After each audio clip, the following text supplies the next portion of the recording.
And welcome to the Rope Shoot here. I am Vic the Slick.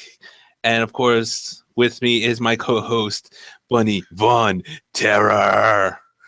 Who looks not so terrifying today. Yeah, I no. didn't do my makeup at all.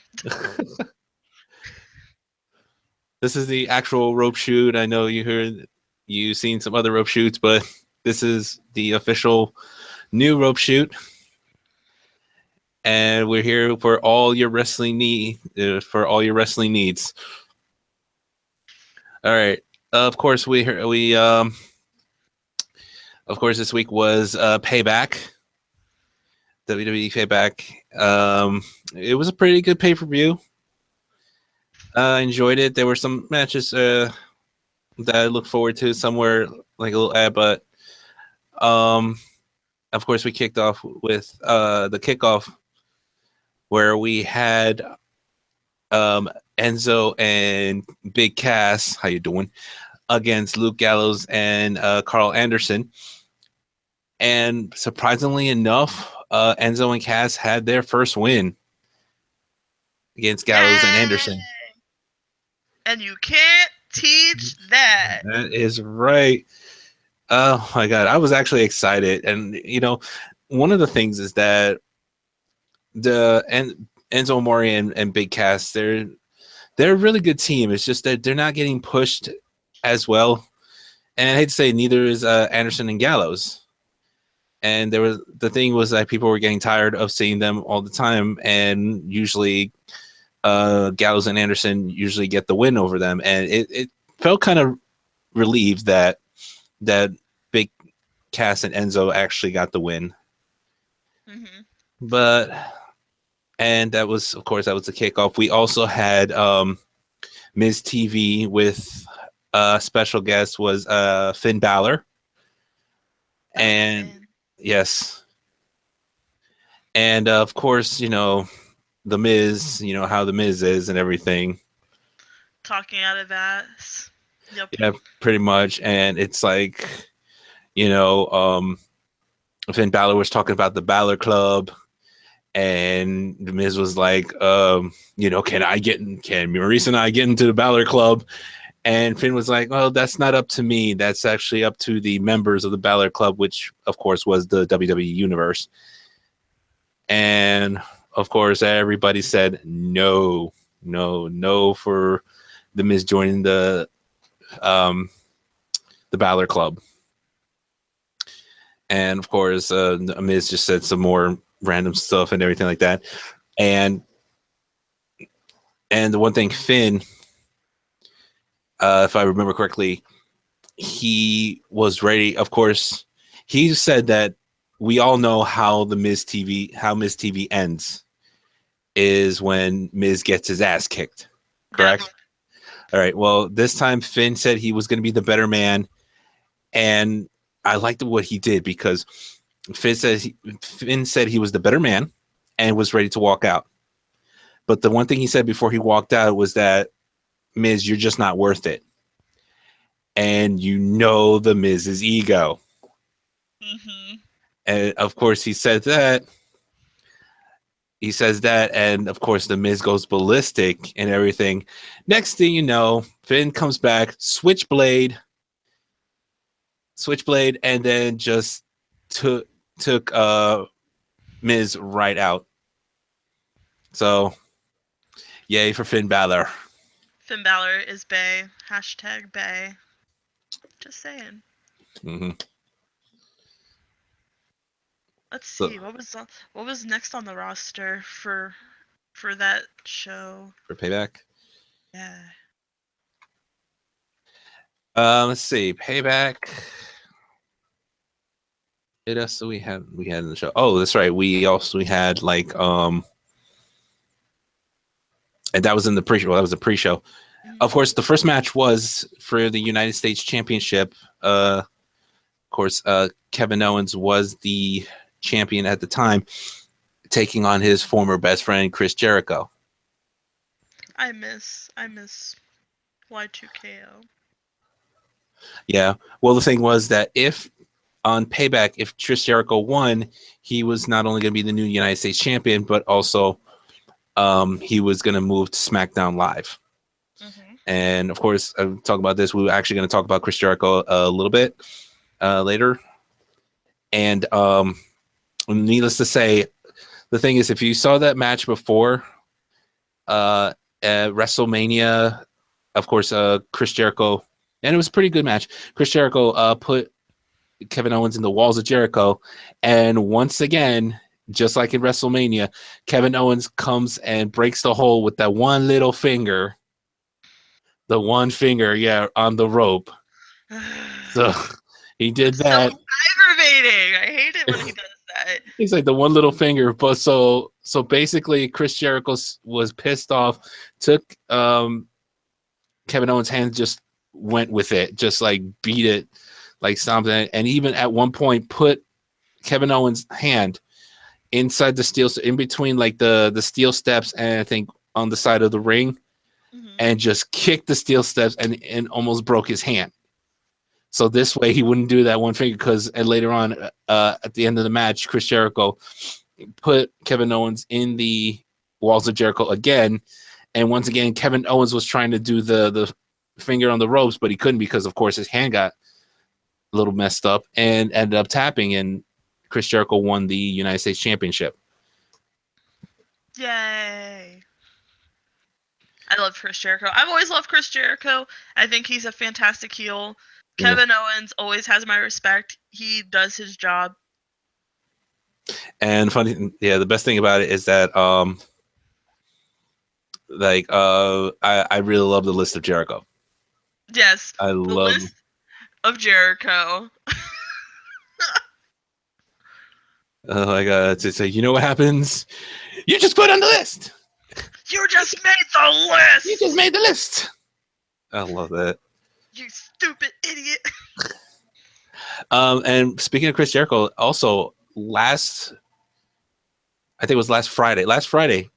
There's a show called Tank, where these two guys in Las Vegas, they make fish tanks for celebrities. And Chris Jericho was actually on that show. He wanted them to make a fish tank for them, or a fish tank for him and his son, and they did it. And it looked really cool. It looked really cool. It was like what it had was like all these nice little fish, but what also it had was it had the Chris Jericho jacket, a replica of the Chris Jericho jacket in the tank. No, in the fish tank, yeah.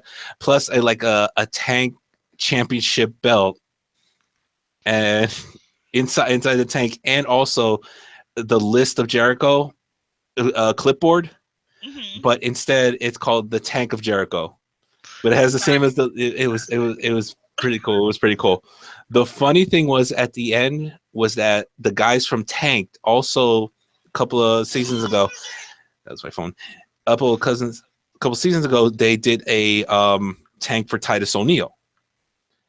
I thought I remember reading about that. Yeah, they did a tank for Titus O'Neil, and Titus O'Neil came in the show chasing after the guys because Titus saw that his tank, or Chris Jericho's tank, was bigger than his, and he was pissed off, and he was running after the guys. Like, they're like, oh crap, it's Titus O'Neil, we gotta go, and they were speeding off. It's like, and you hear Titus going, oh, yo, Chris Jericho's tank is bigger than mine. What the hell? You weren't supposed to make it bigger than mine. And he started chasing. It was hilarious. Yeah, and of course we had Austin Aries taking on Neville, the self-proclaimed king of the cruiserweights.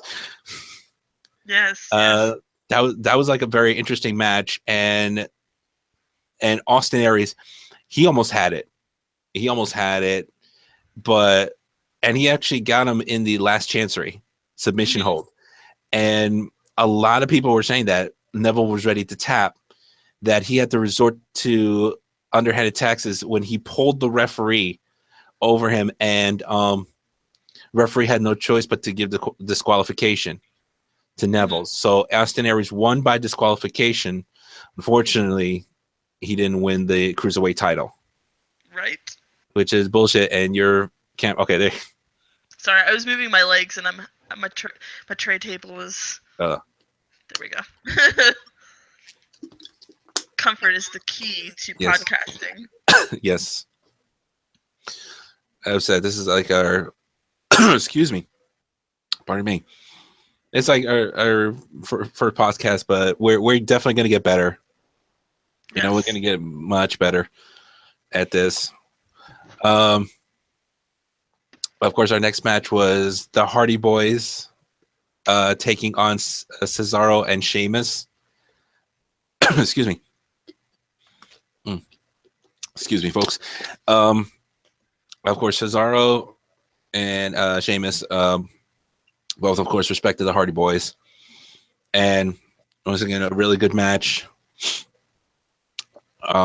was all back and forth. It was, you know, the vintage Hardy Boys doing their things and stuff like that. And the one thing is that little by little, it's not much, but little by little, Matt goes into his little broken phase.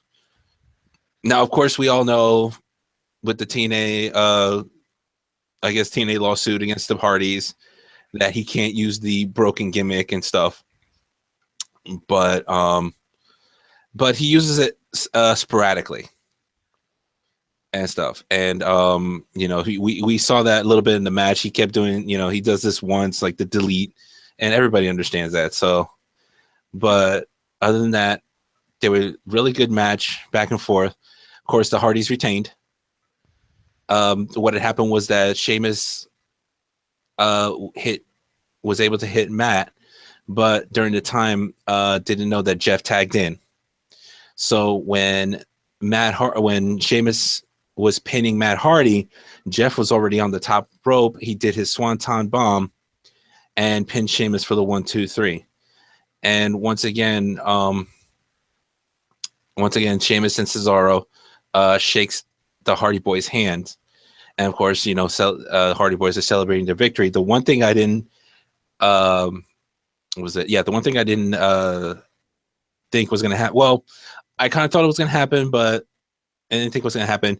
And I even told her on Discord, I thought, because I thought Bunny was watching, I said, heel turn. Well, what happened was Cesaro knocks Jeff off the turnbuckle while they were celebrating, and pretty much Sheamus and Cesaro attacked the Hardy Boys after the match. Like, and I told her heel turn. She's like, I don't know what you're talking about. I was like, that's like Cesaro and Sheamus turned heel by attacking the Hardys after, even after they gave him the handshake. They just attacked them, and it's like. And it was funny because I went back to watch Payback after the fact because, you know, I have RL and I work for a living, and I finally watched parts of Payback. And that was one of the matches I've been dying to watch because I grew up in the Attitude Era and the Hardy Boys were it for me. Like, Lita and the Hardy Boys were my OTP. They were my favorites. So I had to watch that match. And as soon as I saw that, I started laughing because I've immediately heard you booming in the back of my head, heel turn! I was just like, son of a bitch. God damn it. And there you go. And, you know, and of course, now here is the funny part. The next match was the House of Horrors match. Bray Wyatt. Oh, I'm sorry. No, I'm sorry. No, the next match was Alexa Bliss versus Bayley for the Raw Women's Championship. I'm pretty sure you saw that match too, right? Yeah, and I'm a Bayley fan, and I'm not a huge fan of Alexa Bliss, though I can respect her because the girl can move in the ring. I'm just not a fan of her gimmick. Yeah. What made it even weird was that, of course, this was at Bayley's hometown. Okay. Yeah, which pissed me all the way off. Now, here's the thing, and I know about the hometown curse, where it's like, you know, if you're wrestling in your hometown, there's a big chance that you're gonna lose.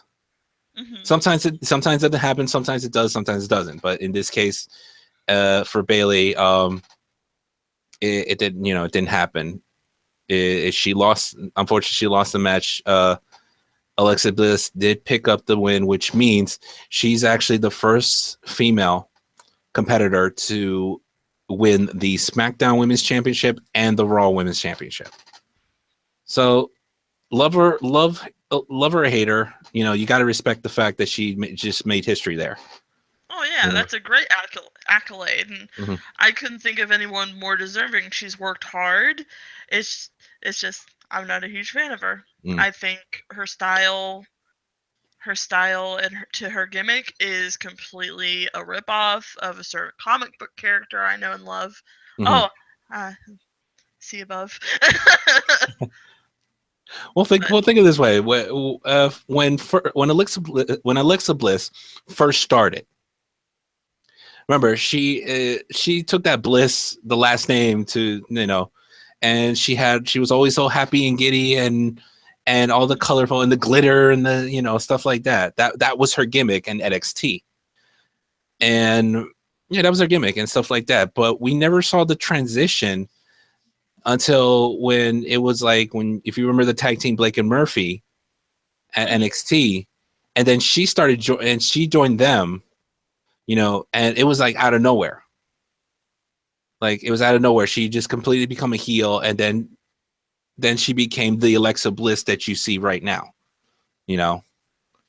But needless to say, it's amazing how things have changed a lot. So needless to say, Alexa Bliss, you're Raw Women's Champion now.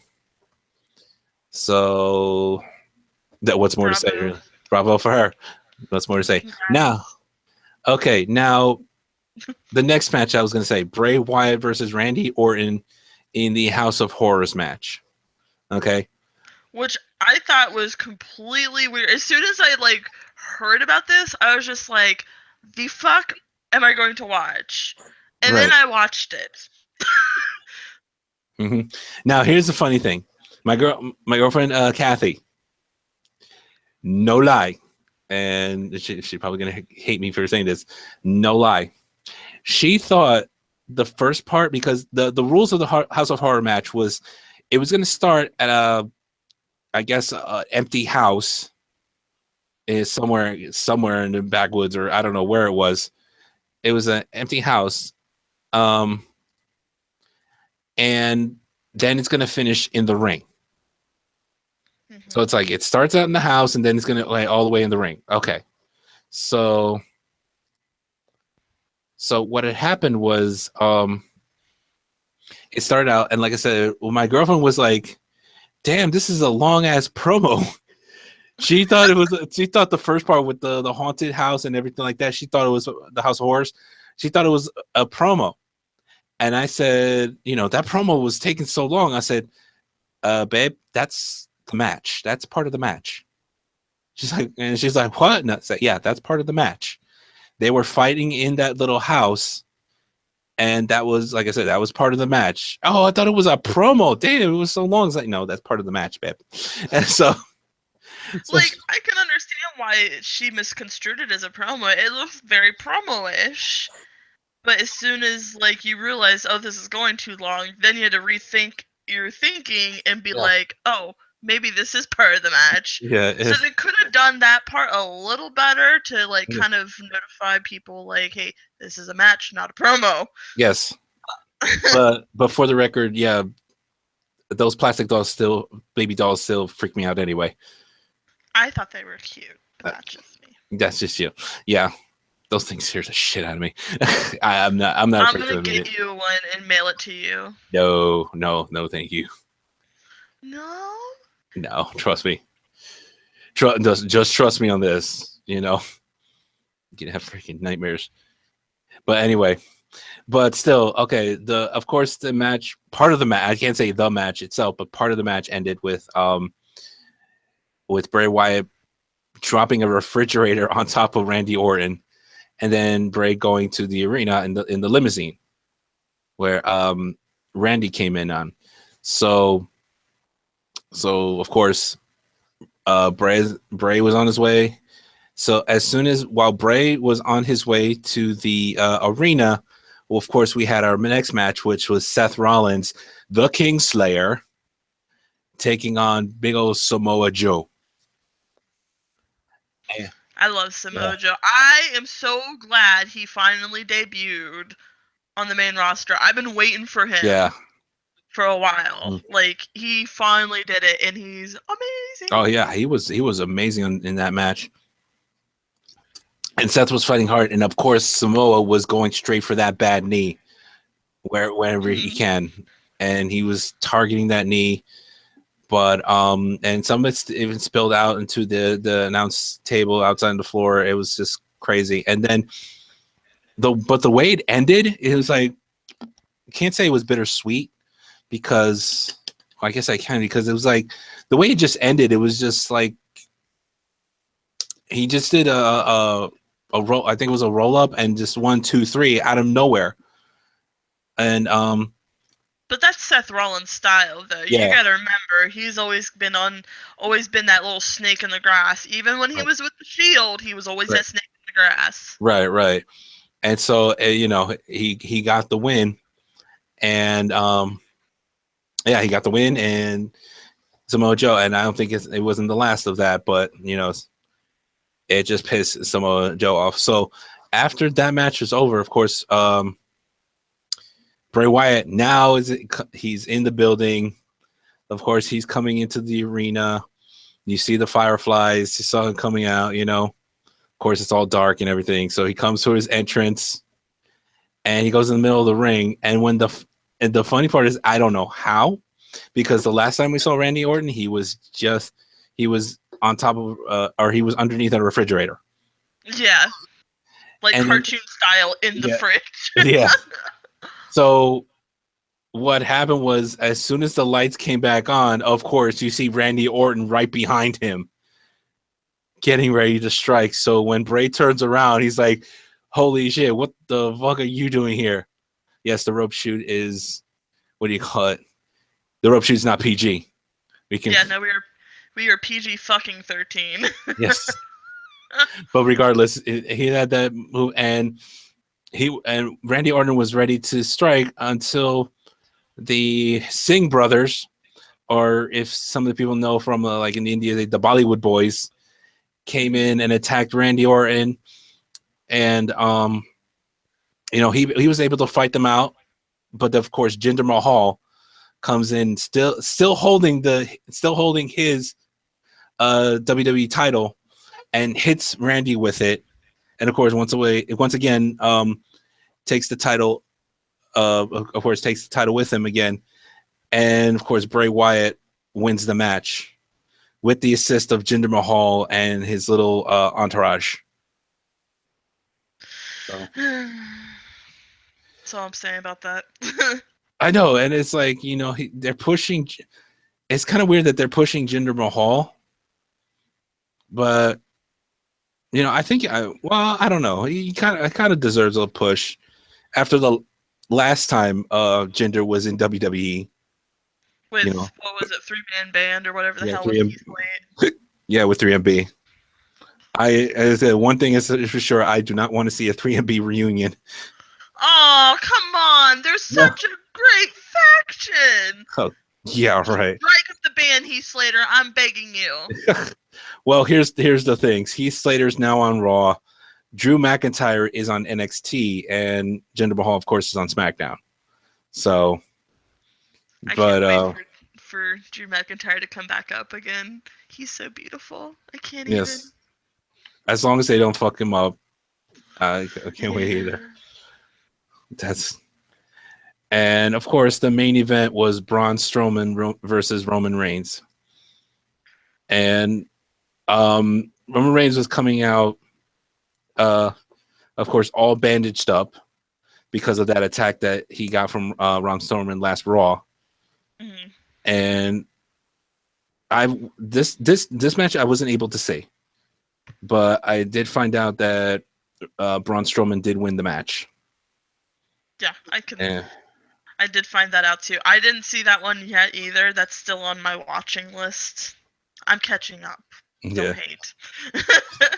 but yeah, all in all, Braun Strowman won the match, and you know, Roman Reigns looks like he's going to be out for a while, which I think it's really good because like I said, Roman Reigns, basically, you can, try to push him as much as you want. The damage has already been done when it comes to like trying to get the fans to win him over, but it's damage has already been done. So maybe it's best right Mhm. now if he's out of the picture for a little while and see we'll see what happens. Um, let's see what else is there to what else to cover up. Of course, we had Raw. Um, of course, we had Raw. Okay, now yeah, it's like now my what do you call it? Now my thought train has been derailed. That thought train has sailed. Yes, it has. Um, but what I can remember, one of the things I remember is like, okay, one of the things after Raw was that, and I didn't get a chance to see most of it, but I was able to see some of it. Was they had like an 8-woman tag match, and one of my favorite things, and this was kind of funny, was that um, Alexa Bliss had like all the women that were in Raw, and in the middle there was like a pedestal, right? Mhm. And it was basically what it was. It was Alexa Bliss's Raw Women's Championship coronation, saying that, and it's like you saw like Mickey James, Dana Brooke, Emma, Sasha Banks, Alicia Fox, Bailey. Bailey's still pissed off about what happened, Well, no and shit, I would be too. and and what made it funny was that, and of course she had this pedestal, so she says that now she's the goddess of the women's division and stuff like that, and I know it was just hilarious. She was just it was just funny. And so she gets on the pedestal, so she believes she's like the holier than thou and everything. And it's like, AKA the Charlotte Flair. yes, pretty much she's now the new Charlotte Flair, while Charlotte is in SmackDown. And it was so funny. And one of the things that was really funny about this, and of course, and Nia Jackson and everything,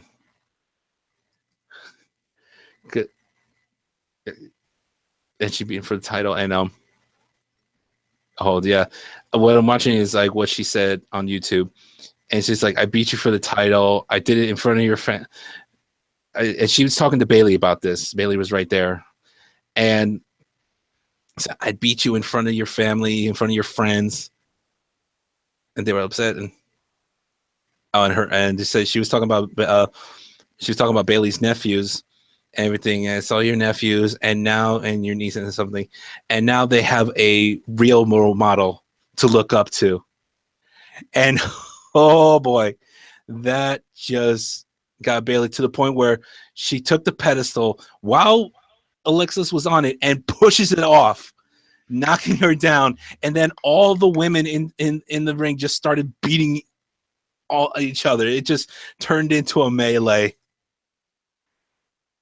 You Thank know, you, Bailey. She that's did what I was thinking. Push that bitch off the top. turned into Oh, that's I'm over here kicking animals. family. One model to look up to, and oh my god, that set her off.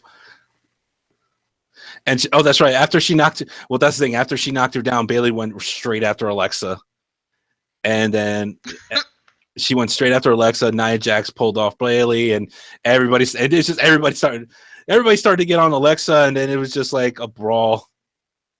So pretty much everybody was kung fu fighting. Yes, everybody was kung fu fighting. It was just hilarious, and of course, General Manager Kurt Angle just turned it into an 8-women tag team match, where I believe it was Alexa, Nia Jax, Emma, and Alicia Fox versus Bailey, Mickey James, Sasha Banks, and Dana Brooke.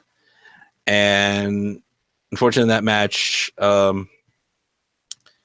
what's her Alexa's team won.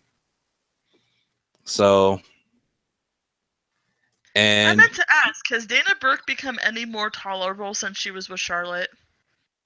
well, she turned face because Well, that's Charlotte. good. Well, the thing was, Charlotte berated her, and then Dana Brooke had enough. Okay, all right. Do you remember when you remember Alex Riley, right? Yeah, When he was hanging with the Miz, yeah, and the Miz, like pretty much berated Alex Riley, and then after that, Alex just couldn't have enough and started beating up on the Miz. yes. Well, that's similar to what happened. Dana Brooke didn't have, Oh, okay. yeah. So Charlotte, it was like belittling her, and basically Dana had enough and just started beating her up. And the funny thing was when Emma came back, you all remember Emma? Jesus, freaking WWE. Emelina. Well, here's the thing. I swear, it's like WWE can be such trolls sometimes. It's like this whole Emelina thing, and then all of a sudden she's back to the evil Emma, and she's trying to get back to teaming up with Dana Brooke, but Dana doesn't want to. So, there's gonna be some things where I Emma, personally like Evil Emma. right? I think Evil Emma was my favorite version of Emma. Yeah. Right, and then and I'm just watching some of the things here, and what's happening is that also we had Seth Rollins. He's already said he's slayed the King of Kings. He had his payback with Samoa Joe. Now he wants to go after the Universal Championship, which is of course currently held by Brock Lesnar. Oh no, no. Let me say it correctly. How Paul Heyman says it: Brock Lesnar. Brock Lesnar. So yeah, Seth Rollins wants to get the title. He wants to get his title back. Of course, Finn Balor wants to get he wants a shot because remember, Finn Balor was the first Universal Champion, and remember he had the English. Yeah, he had because of the accidental So to his shoulder, so he was dethroned before he could even begin his title reign, which broke my heart because I was very excited. All right, so he wants a shot at it.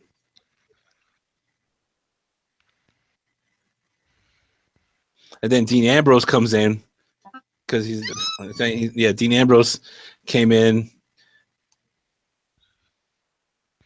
Just the Intercontinental title. Yeah, he's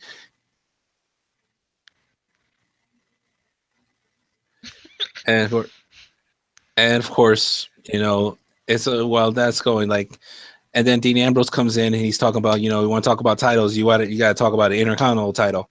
He's a fighting champion. He'll fight anybody. And of course, The Miz comes in. So, and The Miz comes in and he's putting his claim as well.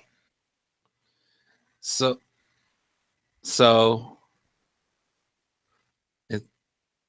yep, of course. And now he's saying, if anyone deserves that title, it's him, The Miz.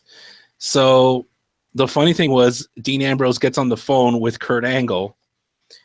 And so what made it funny was that, Dean Ambrose gets on the phone with Kurt Angle. And he's saying that, well, first off, Kurt Angle was pissed off that Dean called him, which was funny.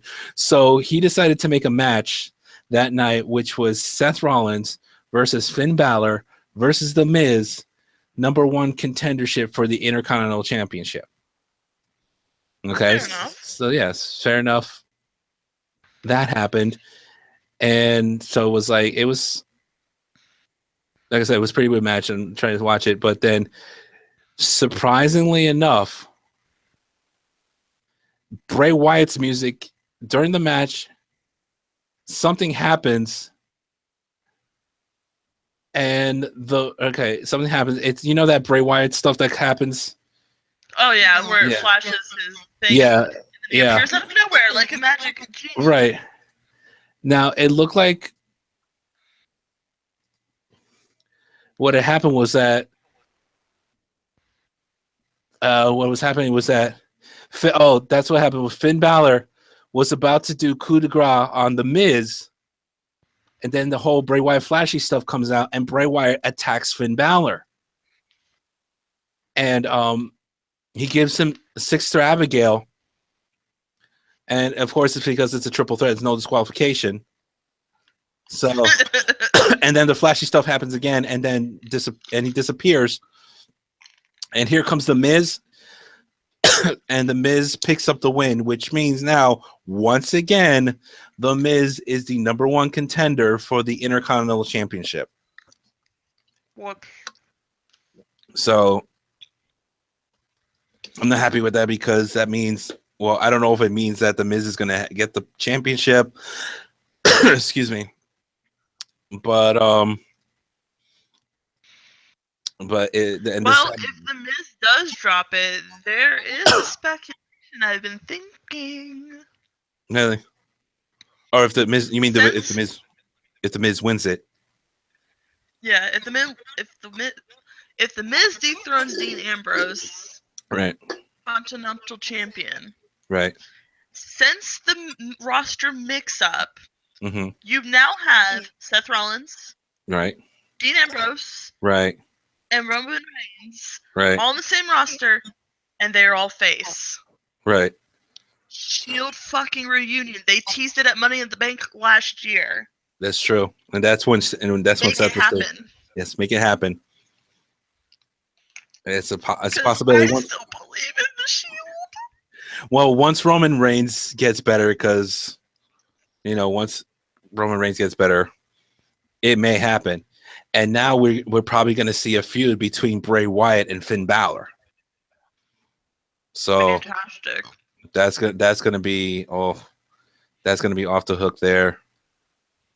And of course, there's some things like Bray Wyatt introducing himself to Kurt Angle, and and of course Cesaro and Sheamus lashing out as to why they attacked the Hardy Boys after the match, and that was basically what happened on Raw. Like I said, I didn't get a chance to watch most of it. But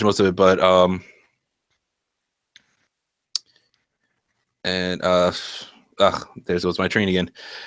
Just bear with us. This is the first episode, and this is like the first episode of the rope shoot, and we're just trying. Now, since and I'm sorry if the thing for Raw was kind of small, but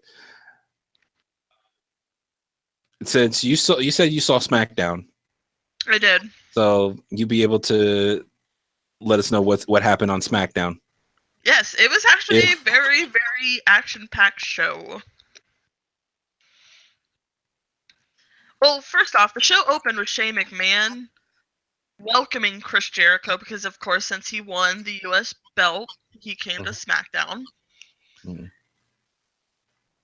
Turns around and tells Jericho he's defending the U.S. Championship against Kevin Owens. Oh, damn. And then AJ Styles rains on his parade. Styles comes out in his holier-than-thou strut, talking about how there's a lot that's changed since they were partners and then they feuded, talking to Jericho, of course, and that he will take Jericho's title at Backlash if Jericho is still champ by the end of the night. And then Jericho, obviously, was about to put Styles on the list, and then Owens comes out.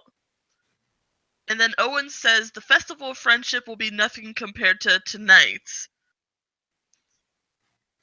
And then Jericho says that he hasn't forgotten about Styles.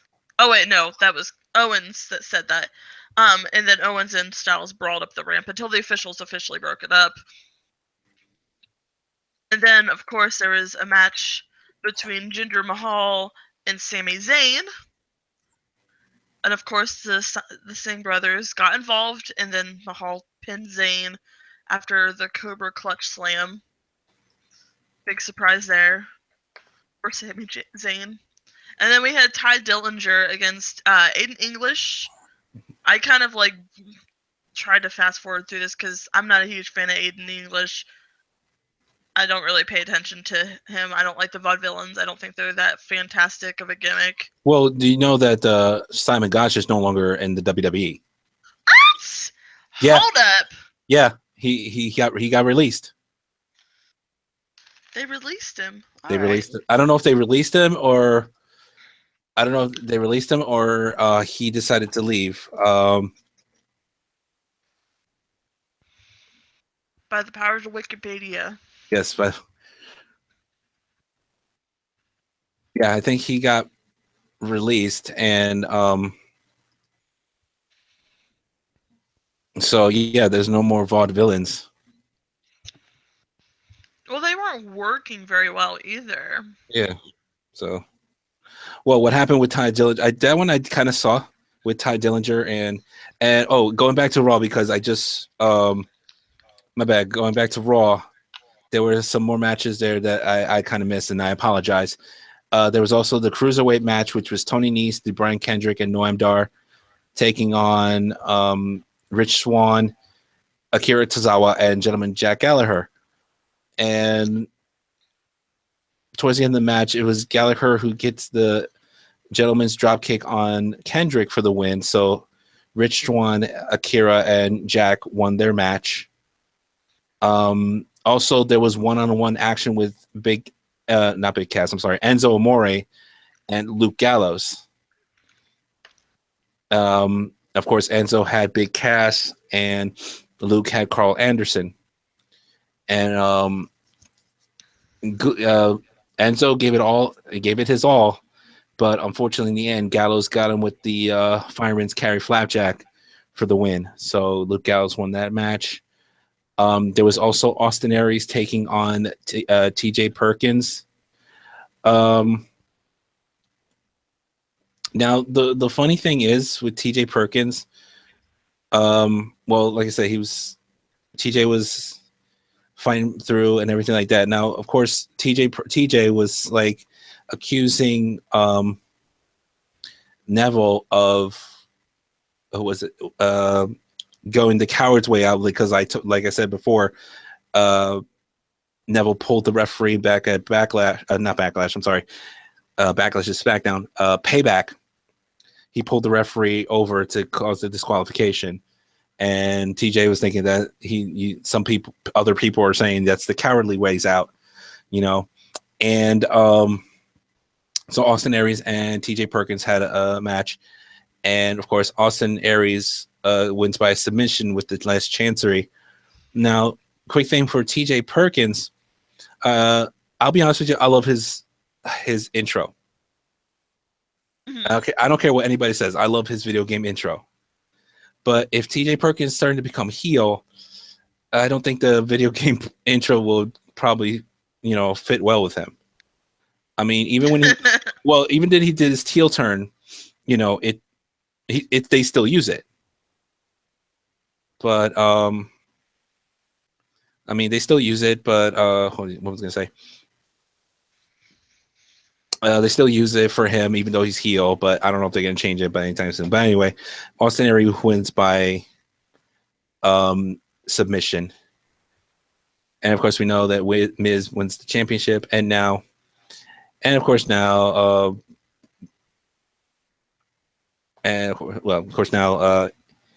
it's time for continue with SmackDown. And yes, Simon Gotch did get released. Yep, and he is now back in the Indies. Wrestling as Simon Grimm. It's pretty cool. Now, here's the funny part. I know you didn't see it. You fast forwarded. But pretty much you should have seen the end of the Ty Dillinger Aiden English match. Because at the end of that match, Aiden English just had a mental breakdown. Did he really? he had a serious mental breakdown. I saw that, and it was like you go on YouTube and try to find that Ty Dillinger versus Aiden English, Mhm. and you see that match, and it's like, yeah, he had a crazy ass he had a crazy ass meltdown where even the announcers was like, "Is he okay?" You know. Well, I guess the fact of losing all his matches, whether it was like tag team or whether it was like a tag team or singles match.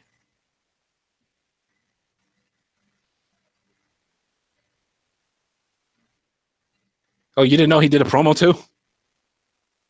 No, I He didn't has. know. I skipped over a lot because I was trying to get the main parts. Oh my god! I'm watching it on YouTube right now.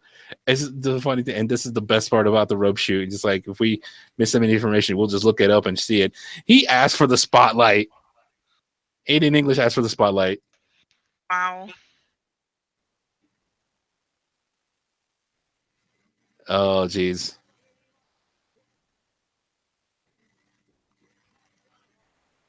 Oh, he's doing his old gimmick, where she's like the artist. But but yeah, if you see that when Ty Dillinger wins, yeah, he's having a mental breakdown. But okay, well, go ahead and continue. All right. Continuing on. Okay, so now that we've gone over what happened with that, we came to probably my favorite part of the show, which was Carmella and Natalia against Naomi and Charlotte Flair.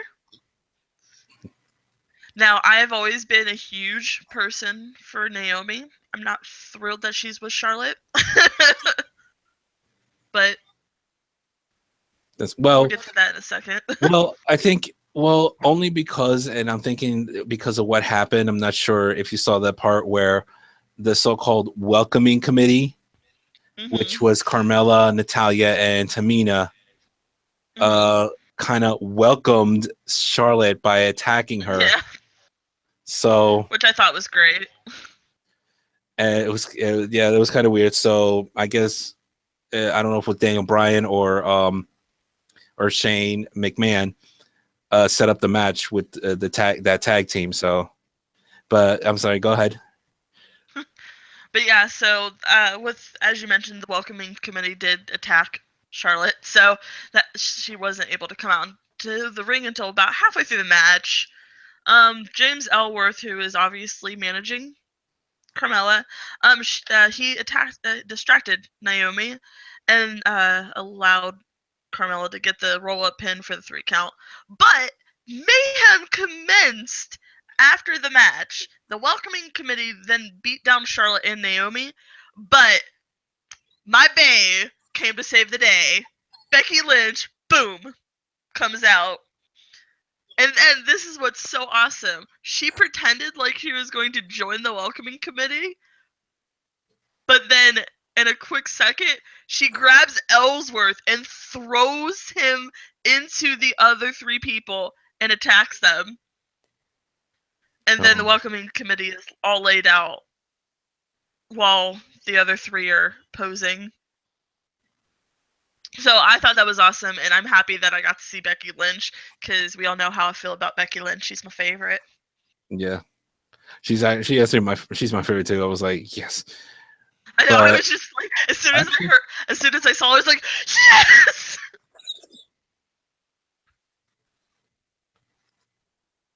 And then when she threw Ellsworth, because I'm not a huge James Ellsworth fan, I haven't been since he began. okay, I thought right. I liked the gimmick that he did with Dean Ambrose. That was funny. But the whole thing Oh, where he's just gotten as big as he has is just retarded. well, I hate to break it to you though. I hate to break it to you, but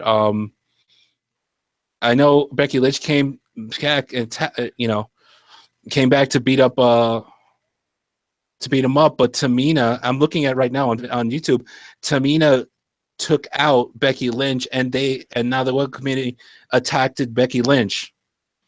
So unfortunately, Natalia, Carmella, and Tamina were standing tall, Yeah. while Charlotte.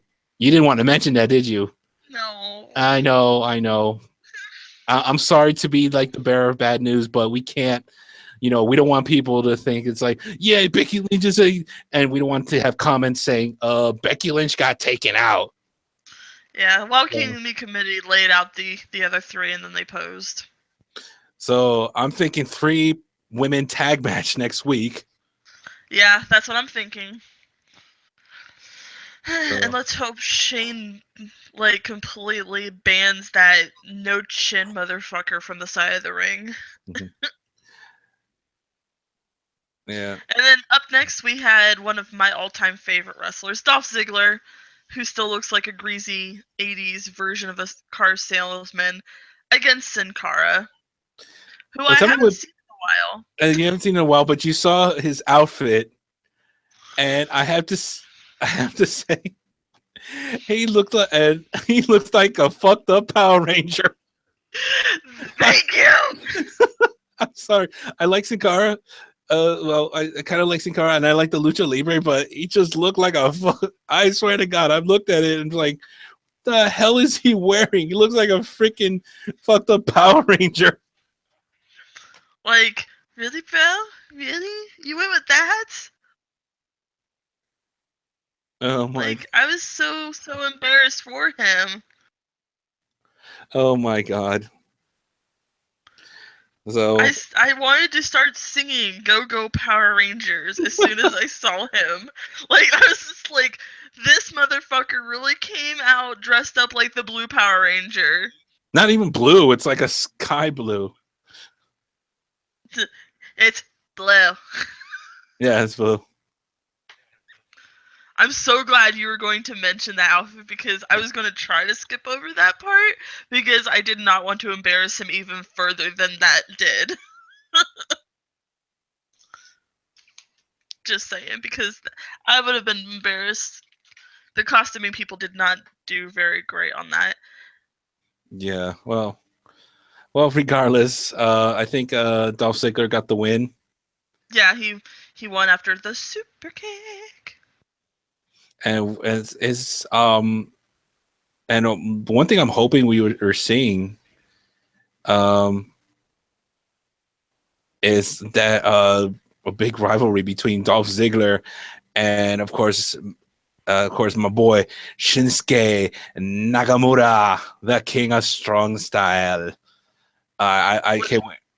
Which is another happy addition to our main roster. I'm very happy that he's been in NXT for how long? A long time, but they finally got him on SmackDown, and this is a good feud with him, between him and Dolph Ziggler. I think they're evenly matched.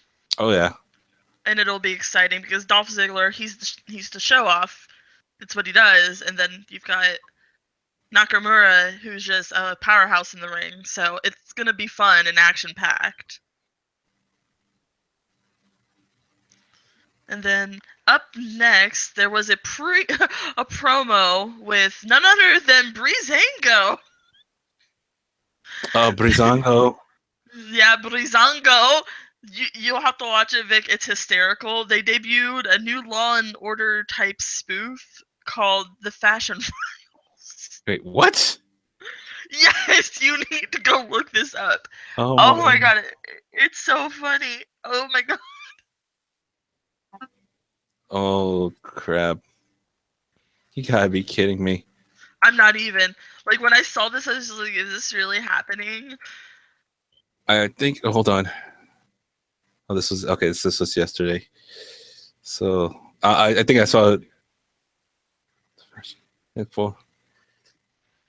Fucking kidding me? Not even. The Fashion Files, and it's based off of the Law and Order. Uh-huh. Oh my God.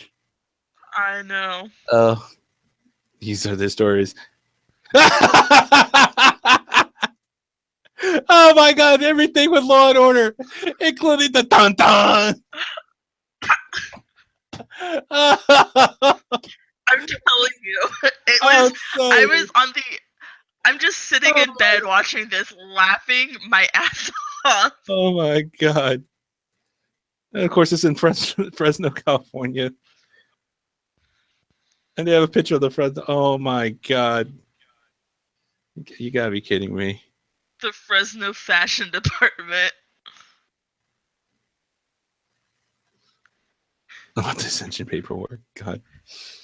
All right. I'll watch more of it, but it's only 2 minutes anyway. So it's like, Oh yeah, it's hysterical, and of course you've got the picture of Ric Flair in the background in one of his bedazzled robes. actually, that's classy Freddie Blassie. Oh, is it? My It bad. is. That's okay. The rendering on this wasn't that well. That's okay. Hey, that was the Steve Tao. But No, it's they said funny they. trying to watch Tyler Breeze work a typewriter. Yeah, I just saw that. No, But I will say, I've been enjoying, ever since they put Tyler Breeze and Fandango together to make Breezango, they have been so electrifying and so fun to watch. that is true. That is Tyler true. Breeze and Summer Rae just did not do it for me when she was valeting him. Yeah. And then Fandango, yeah, he's a great wrestler, but they weren't really doing anything, and they paired them together, and it's a fusion of perfect. Yep. Socks and flip flops. Oh my god. And oh my god, yes, that's classy. I'm telling you. Oh, that's right. It's because. Oh my god, this is. Are they doing their own sound effects? Because I hear the wee. Yes. My god, and I know why they're doing this is because they're the #1 contenders for the SmackDown Tag Team Championship. So. Which is definitely well earned on their part. Yeah. Oh my god. So anything else for SmackDown? And then we came to our final match. It was the main event, obviously. It's the United States Championship rematch between Kevin Owens and Chris Jericho. And yeah, Chris Jericho has lost. And Owens hit the DDT on the floor and then with 3 pop-up power bombs to get the pin. And then after the match, Owens went on a complete assault and hit another pop-up powerbomb on Jericho. And then he tried to hit another, but Jericho collapsed. And then here's where it gets really gross. The trainers and the referees were trying to help Jericho to the back. Owens ran back out, put Jericho's head, sandwiched his head like this. Okay. In a chair, and then smashed the bottom of the chair into the ring post and broke something because he was just bleeding. It was horrifying. And I saw that part, and you can hear Jericho just screaming. Oh yeah, you could I could feel it through the TV as I was watching. I was like, oh god, oh no, yeah. And I was in complete shock. Right. Well, what we're gonna do is we're actually gonna tell you the reason why this happened.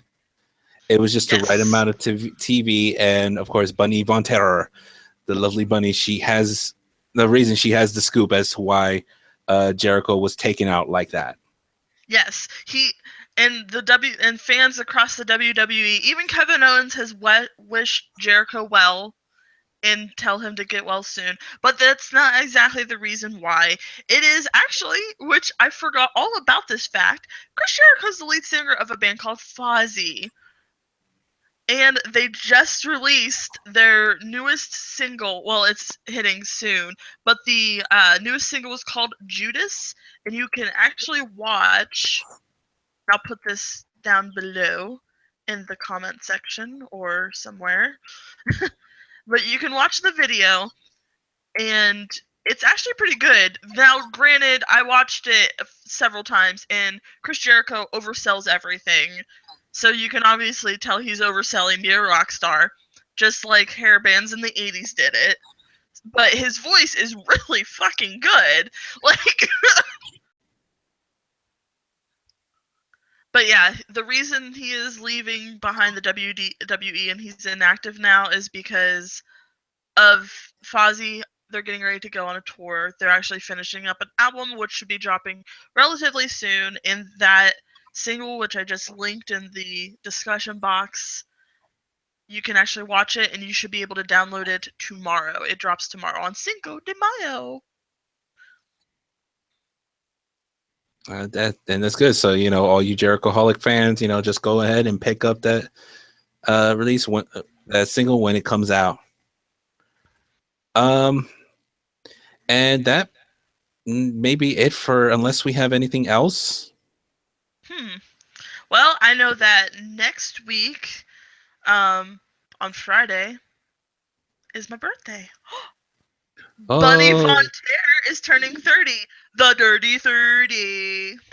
yay! And Yay! guess where I'm going? Where's you going? I'm going to Disney World! Yay! She going to Disney World. Oh, that's gonna be that's gonna be fun. But if there's nothing else, I think that's does it for the rope shoot. Yeah, I believe so. Yeah, you can follow us at the rope shoot on Twitter. On Twitter. And you can follow me, Bunny Fonterre, at I'm Fixing My Hair on Twitter. And you can follow me, Victor Slick, on at Anime Lone Wolf. We'll probably put it somewhere on the links and stuff like that. So we also have a Facebook, and if you have any business inquiries or want to get a hold of us, or if you want to be a guest on the rope shoot to shoot the shit with Vic the Slick and myself, feel free to email us at theropeshootpc@gmail.com.